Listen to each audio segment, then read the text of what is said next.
All right, so my name is Michael Dooley, and I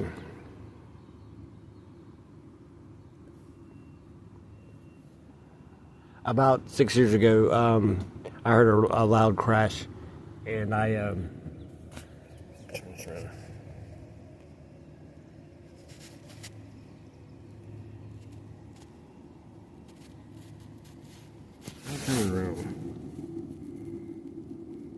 I'm trying to turn the thing around, but anyways, and then I ran up to help the guy who crashed his car off the side of the road, and ironically he had the same name as me, and same, and I was standing really close to him, maybe a foot apart, and I hear somebody yelling, and so some guy's walking up to us, and screaming, I guess at this guy, and all of a sudden he pulls a gun out.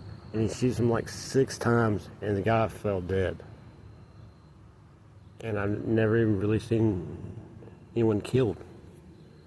And even when the police were there, there was like, he was just laying over there, and nobody was, I couldn't really wrap my head around it.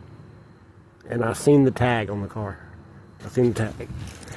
And I was in a predominantly black area at the neighborhood, which is Greenville, South Carolina, and there's probably 12, 15 people who was out there that seen it happen, and police are asking people, and nobody saw nothing. But I seen this lady and her daughter crying, and I thought, man, that must be his mom, and his sister or something. And I thought, man, if I was laying there and my mom and sister was crying, I'd want this guy to tell them, the police, the tag number. So I went over to the police, and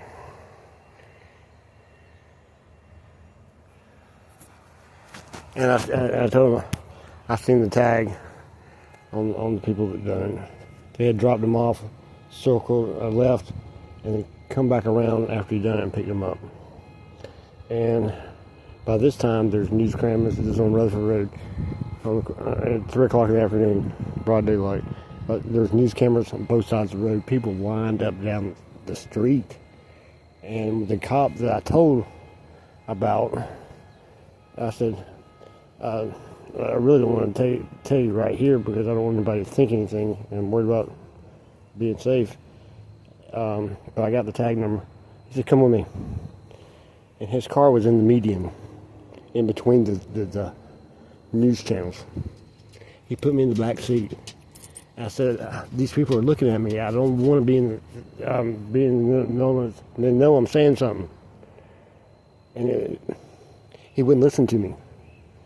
So bad where I said, am I under arrest? And he said, no. I said, let me out of this car, man. And he pulls off and says, I'm going to let you out down the road. And so the solicitor of South Carolina is wanting me to testify. And I told him, I said, yeah, I'll try to help you. And then come to find out a little later, it was a gang that killed other people, like that killed this boy. So I started getting scared. And the solicitor, at the time, my mom and I, we did drugs together. And he said, I mean, I want you and your mom to be safe and wouldn't want anything to happen to y'all in a way where it was manipulative. And so I was still scared though. So 8 days before the trial, they arrest me and says, we're going to put you in protective custody.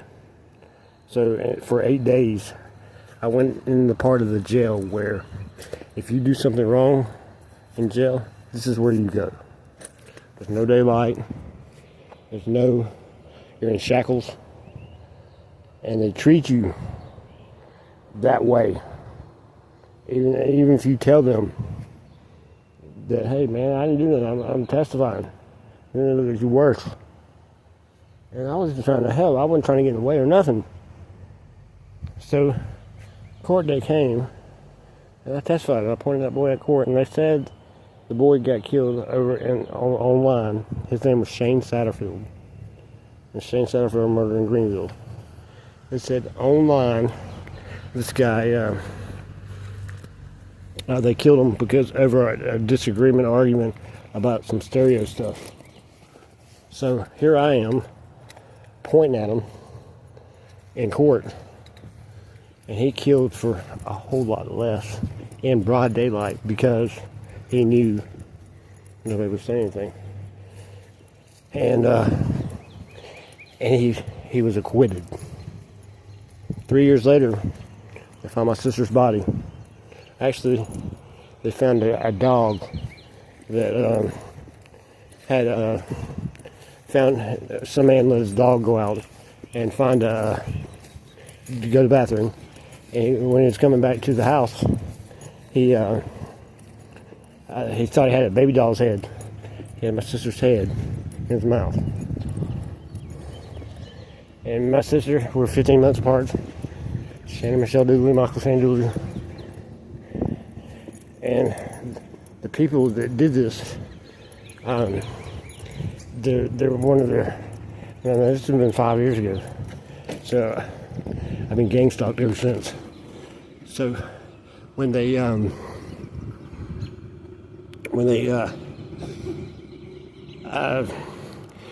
they're still unsolved. So I'm assuming it was them for me testifying. And then short time later, somebody breaks my jaw, complete stranger, hits me one time with brass knuckles, something breaks my jaw where I have a wire tip for 7 months. And then I was infected with E. coli. I was induced into a medical coma, and I had been eaten by myself, nowhere, and still don't know how I got that. And then I had a scooter, and a car pulled up beside me and kicked it over where I wrecked. And when I wrecked, I was trying to get up. The guy that did that, he jumped on me and started beating me to death. And I had already called the police before he even done that. And I'm constantly stalked where they want to kill me, but they want to get away with it. And thankfully, God gives me discernment where it's helped me out. But over that period of time of losing my sister,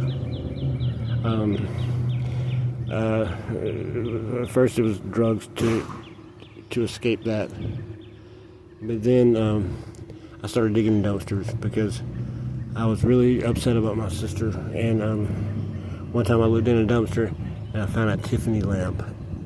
The most beautiful lamp. It had a stained top part glass with the dragonflies, but it also had a stained glass base. It was so pretty. And for a few minutes,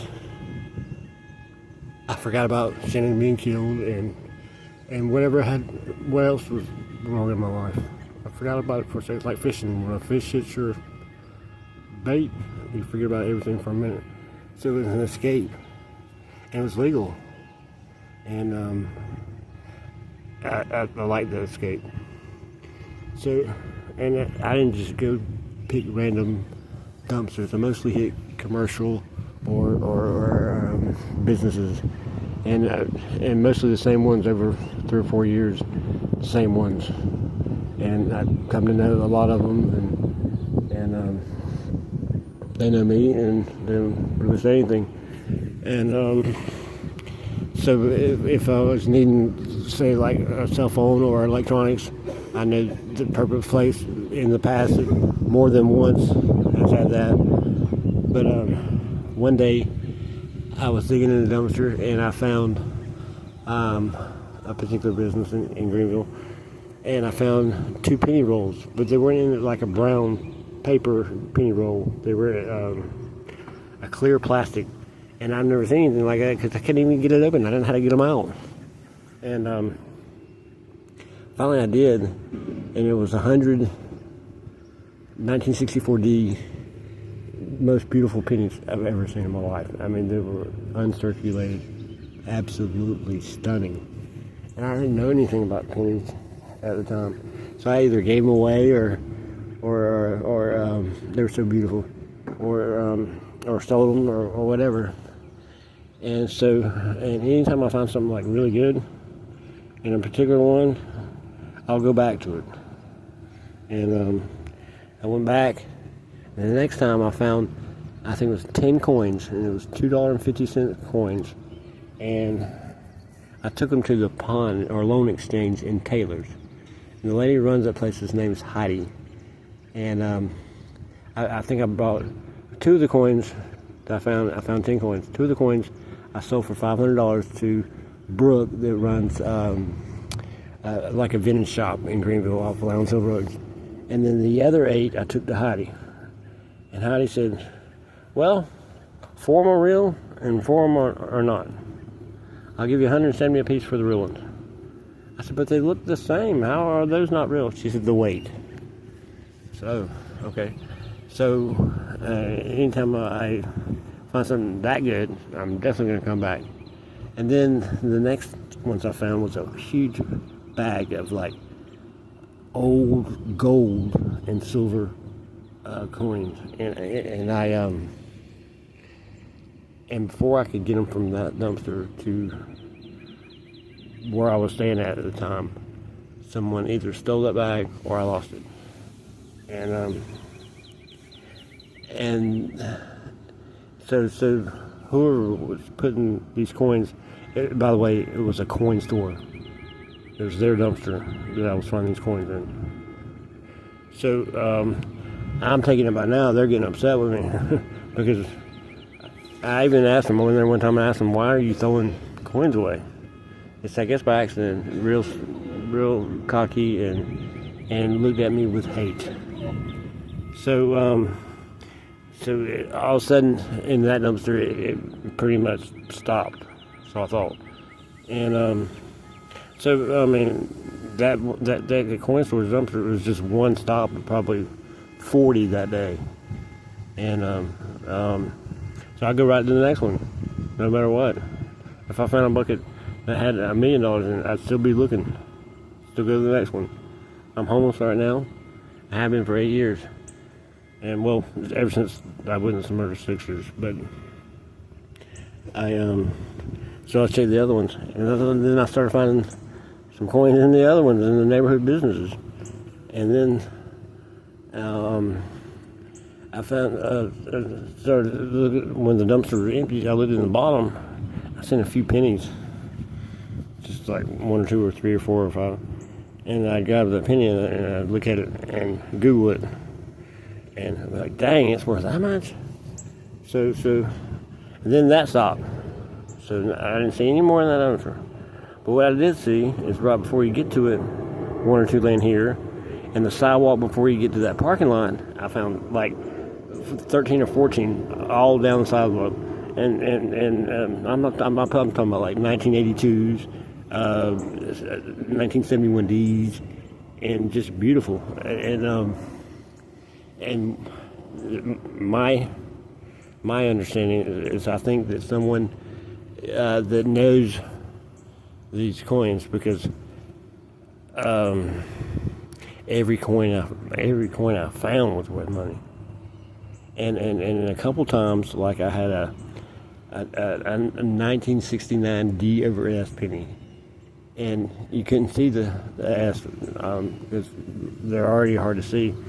But the 9 was turned, or the 6 was an 8. So just looking at it, you know, the 89 has the shield on the back of it, and you would think it was 89. But I restore headlights, so I'm used to cleaning stuff, even though you're not supposed to. And while cleaning it, that 8 turned into a 6. So what I assume is the reason that happened is whoever is putting these out there, what makes them not, it doesn't want the 1969 to be recognized as a 69. You'd rather see somebody look at it and say, hey, this is 89. But anyway, So for 4.5, almost 5 years, I've been collecting pennies from not just that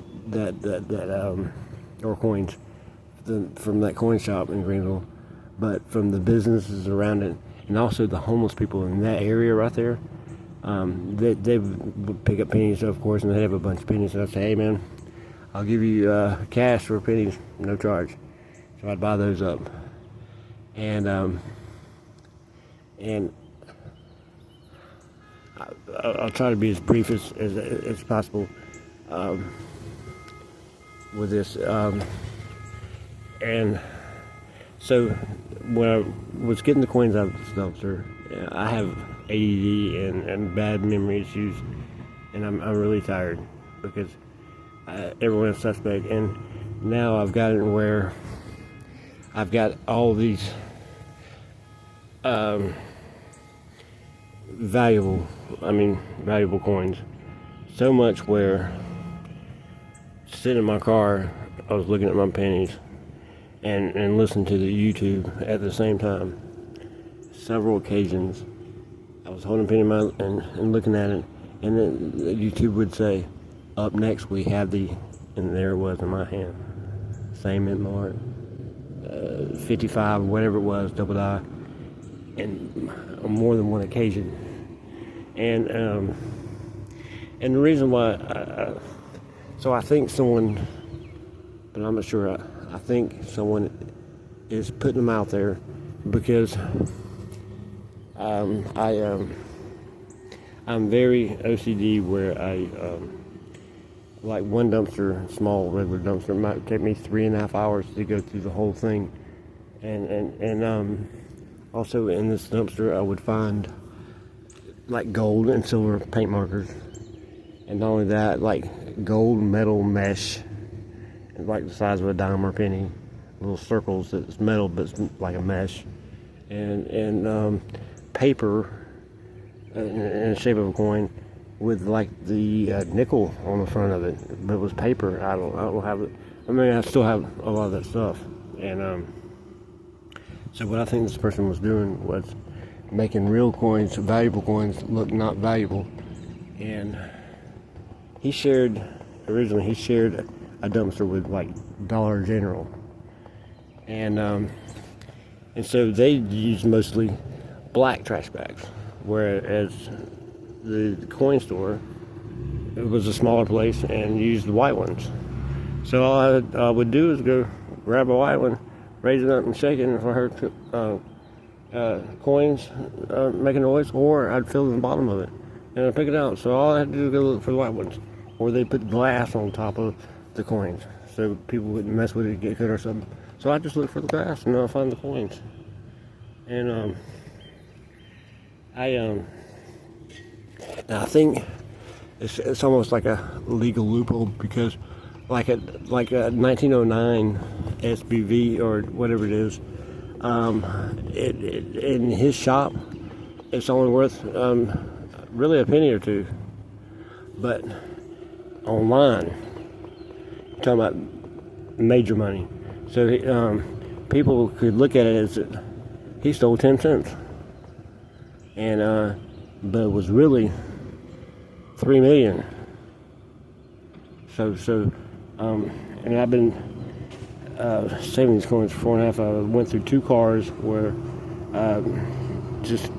but I'm keeping, and I've seen on YouTube that they were valuable, but I mean, it's hard for somebody that don't know about coins to know how to sell them,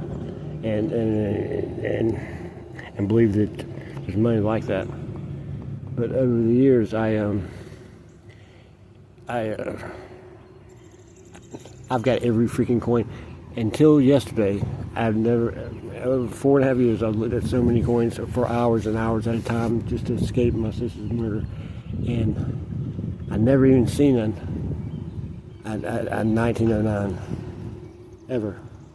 And yesterday, I went to an adjacent closed business from the coin store, and the closed business, on the back there's a back porch, and there was a guy sleeping, And I was just in the Indian style, and I seen a bunch of pennies laying in the dirt, in the red mud. And I kicked the dirt, and 3 pennies suddenly turned into be 8 pennies, just by kicking it. And I looked to my right, and I seen hundreds of pennies. And all of a sudden, that guy was sleeping on, he was a homeless person. He was sleeping on the back of the seat. He said, "What are you doing?" I said, "I'm just getting some pennies." He said, "Get out of here." I said, "What are you talking about, man? I'm not about this. It's not your place. I'm not leaving." So he comes over and swings at me, pulls a knife out, and starts swiping at me. And I'm like, "Are you crazy?" And he said, "Get out of here, man." And my bag was still over there, and I dropped the pennies trying to get away. And he was letting me get to the pennies. So finally, I called police. And he started to leave. And before he got out of sight, he threw a couple big rocks. Hit me on my leg. And it was just hate. I've seen this guy before. And so I think he was protecting. But this adjacent lot, and that in 20, 30 minutes, I found probably 50, 60 pennies. Put them in my bag and got down the road, and I pulled like 4 or 5 or 6 out and got my magnifying glass, or no, I got on CoinScope or the Google, you know what I'm talking about, and first 3, 1909. The 4th one, 1955. And by this time, I'm like, oh my God. And yesterday, I'd already taken a bunch of pennies a couple months ago because I was tired of carrying them, and they were heavy. And I already took them up to the coin thing, just tired of them, man. Carrying around, and people thinking you're crazy for looking at these pennies, and it's a huge world. I could never even get into any silver coins or anything like that because pennies, oh my gosh, it's so much. And that's another thing. I think the coin shop knew that an audit would be impossible. So basically, he couldn't really get caught what he's doing. And plus, one of my friends, he's with the Secret Service, and he knows everything. He'll tell you that. I think if I knew for sure that they were stolen, if I knew for sure, then they'd probably been seized, and I wouldn't get to keep them. So I really didn't matter with that.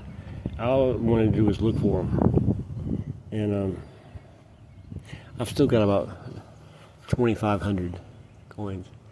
And not only that, man, it's the prime freaking picks. Like right now, I have when I'm carrying these coins around, and over the years, people I know, all walks of life, would hear me like YouTubing different coins and stuff like that, and people were doing stupid shit. Like, I mean, they were gonna kill me over these pennies and take them. So I wouldn't keep them all in one bag. What I'd do is I'd have 3, 4, 5 backpacks, and I'd throw a bunch in there in my car. I had a beautiful BMW that I had the pennies in, and the gang thought they took it, but I had them in my car. I had them at 2 or 3 different places. So if they were gonna get them, they weren't gonna get them all, and it wasn't gonna be easy. So what was I got a couple bags with me right now. It's just from like the pennies I found yesterday, and there was like a few in there that from when I just threw in there at one particular place. I got the originals and stuff like that. But instead of you just looking at the dirt or something, like this is my bag, and I just pulled. See, I just pulled from the side a little bit, and I from being and drug use in the past. What we would do is, I originally just smoked pot, but it turned into crack cocaine, and so I would dumpster dive, and stuff I found in the dumpster, I would detail it, clean it up, and go sell it. Everything from Tiffany lamps to diamond rings to paintings, big head paintings. I've never heard of big head paintings. So I just pulled those out right there, and I don't even know what they are, but I'll try to zoom in. So there's a 60, and you see right there in the corner where on the 60 where it's a little cleaner than the other, and I know I scratched it. There's so many. I mean, I think this one right here, it looks to me like that's an arrow horn. See that print across the left ear? Looks like any bigger. Alright, let's see what we do. Right. Where's it at? There it is. See right there? Or something's not right with it. 1 degree. 96, so I've heard something about a 96. I forget what it is, but it was worth some money. I forget what it was. Let's see what this is. What's that? That is a, alright, it says a 2006, which, something printed on the top. See that above it? Wait a minute, I'm going to keep still. There's something printed on the top. See that above the 2006? I've never seen that coin before. But, alright, let's move over.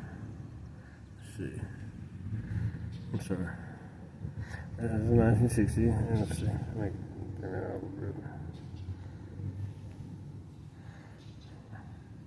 Alright.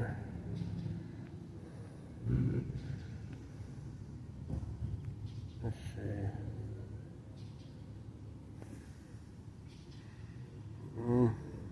Let me grab a few more.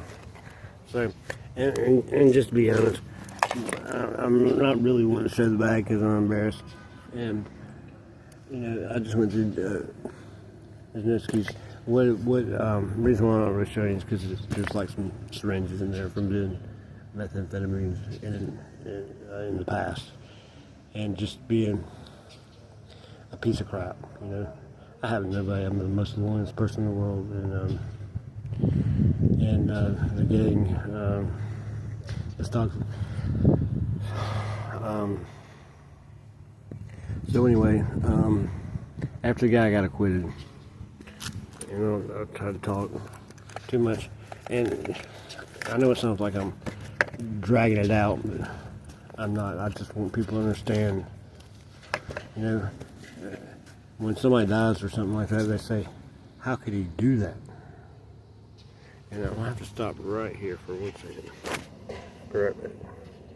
And what I'm going to do is, see, when you're homeless, you don't have a plug-in to plug in your phone. So, 2 reasons. One, I don't want this to die, not get it on, because people are, like a guy I worked for a long time, a guy he likes is really money hungry, and they have video surveillance with audio, and they hear me saying, hey, I got this coin, that's like 200,000. And so all of a sudden he's saying things like, I want you to work in 2 spots today. I want you to work back there at the edge of back of the property, which is the wood line, and on the side porches, which have lattice and you can't see in. So I asked God for discernment a long time ago, and I immediately get a bad feeling. And and I'm thinking he's wanting me to go to these 2 places where, and I could be off about him, and I want to be off about him, but that's why my sister got killed, because she just assumed that everyone is suspect and you trust no one, because she either trusted someone she shouldn't, or she didn't suspect somebody that was not for her best interest. Either way. And So I'm gonna start right here. But I'm gonna say this. So after the trial was over, the gang was like all over me in a way where couldn't even go outside. I was so scared. Not only was my sister killed, but she liked Jamie's. She didn't like Jamie's. 2 of her boyfriends were both Jamie's, and they supposedly had fentanyl overdoses, which neither one of them did fentanyl. And right before Jamie King got murdered, he was frantic, just like the guy that got killed outside. Frantic. I mean, just like couldn't. I mean, he just out of focus. It was like Linus when he lost his blanket on Peanuts. But and then all of a sudden they say he's dead. He overdosed on fentanyl. I never even known him to do any drugs. Not even smoke weed. Maybe weed, but so he's killed. And the other one was Jamie Robinson. Said he overdosed. He's dead. And my daughter, they told my daughter that if she communicated with me in any shape, form, either formal or informal, they would kill both parents. And when I was talking to her, she'd be like, "I'm just worried about you, Dad. I'm just worried about you, Dad." She didn't tell me that's what they said. One of their gang members had revealed it to me. You know? And why did he do that? Because he was out to hurt me, and I was showing him love. And it's hard to hold back that emotion, you know. And so I called the solicitor, state of South Carolina, and I said, "Can I speak with whatever his name was?" I'll remember it later, and never called me back. So finally I went up there and asked to speak with him. And some lady comes out, says, "I'll talk to you right over there." And I said, "No, I'm here to see the solicitor." She said, "Well, I'll talk with you." And she didn't even hear anything I'm saying. And I finally got him on the phone or something. I said, "Man, I need some protection. Yeah, they're going to kill me." And they already knew it. And I'm living in the same area. This is their territory. And I'm telling an impression, and you know what he told me? It's not in our budget.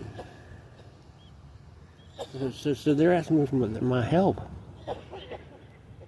And I helped them. And then, and because they didn't win, they're not going to help me. You know, but because they didn't win, it's all the more reason I need protection. That means they're out here, right beside me, and I don't know which one's which, and I have no protection. And he never called back. And I met the brother of Shane Satterfield murder, Gage. And after knowing him a week or two, he had a hat or something that I liked. I think, or a shirt that said Shane on it. I said, "Oh, I like that shirt." It had to have Shane on it. And he said, I said, "Can I get it?" He said, "No, that was my brother's, man. He's dead." I said for a second, I said, you got to be kidding me. There is no freaking way your brother is Shane Satterfield that got murdered. He said, "Yep." I said, "You know I testified it and I tried to help him." And you know what he said to me? "I don't know why, and no good. Stupid." And you know why he had it that way? It made me feel like crap. I just gave my sister away. I just gave my life away. And now the solicitor is not just threw me out to them, right? And right now I have a simple possession of methamphetamines, right? And going to court, they're trying to put me in there with the other ones.